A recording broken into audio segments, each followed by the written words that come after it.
હવે ખાસ કરીને જોવા જઈએ તો આપણે હમણાં 4 થી 8 સપ્ટેમ્બર વચ્ચે સાર્વત્રિક વરસાદનો રાઉન્ડ આવ્યો। જો કે આ રાઉન્ડ છે એ લગભગ આપણે 80 થી 85% વિસ્તારમાં વરસાદ વરસ્યો છે।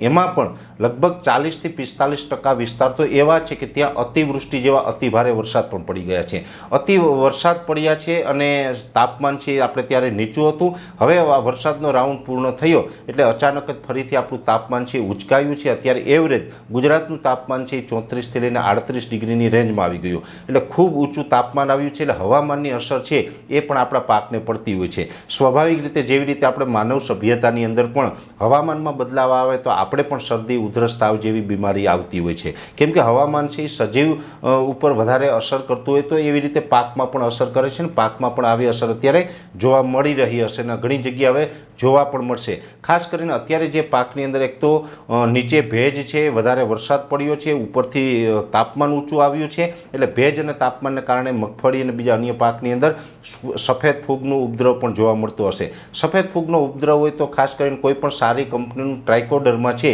એ પણ અત્યારે આપવું હિતાવહ છે। ટ્રાઇકોડર્માથી આપણે સફેદ ફૂગને નિયંત્રણ કરી શકીએ છીએ। ખાસ કરીને જો ટ્રાઇકોડર્મા આપતા હોય તો એની સાથે સાથે બીજા કોઈ રાસાયણિક ફૂગનાશક 5 દિવસ સુધી ન આપવા। હવે બીજો મુદ્દો એ છે કે અત્યારે કપાસ છે એ પણ લાલ પીળો થતો હશે, કપાસ છે એ છોડ ટ્રેસમાં આવી ગયો હશે, છોડ ઉપર આપણે નિંદામણનાશકનો દવાનો સ્પ્રે કર્યો અને જેવી રીતે છોડ ઝાંખો પડીએ એ રીતના ઝાંખો પણ પડતો હશે। અનેક પ્રકારની સમસ્યા કપાસમાં હશે, મગફળી હોય, એરંડા છે, તુવેર છે ને શાકભાજી કે અન્ય પાક છે, દરેક પાકની અંદર અત્યારે આપણે આ પ્રકારની સમસ્યા જોવા મળી રહી હશે। આ પ્રકારની સમસ્યા થતી હોય તો એનો ઈલાજ પણ આપણે બતાવવાનો છે। આની અંદર ફૂગનાશક અને ખાસ કરીને અમુક તત્વોની ઉણપ હોય તો એ પણ આપવા જોઈએ। કપાસની અંદર જોવા જઈએ તો અત્યારે કપાસ લાલ પીળા થાય એમાં જો પીળો થતો હોય તો ઘણી વખત નાઇટ્રોજનની ઉણપ હોય તો છોડ છે નીચેથી પીળો પડે, જો સલ્ફરની ઉણપ હોય તો છોડ છે ઉપરની સાઈડથી પીળો પડતો હોય તો સલ્ફરની ઉણપ હોય છે। છોડ લાલ થાય છે તો એની અંદર પોટાશ અને મેગ્નેશિયમની ઉણપ હોય એ ઘટતા હોય તો પણ લાલ થતું હોય, એટલે ખાસ કરીને પોટાશ, મેગ્નેશિયમ અને સલ્ફેટ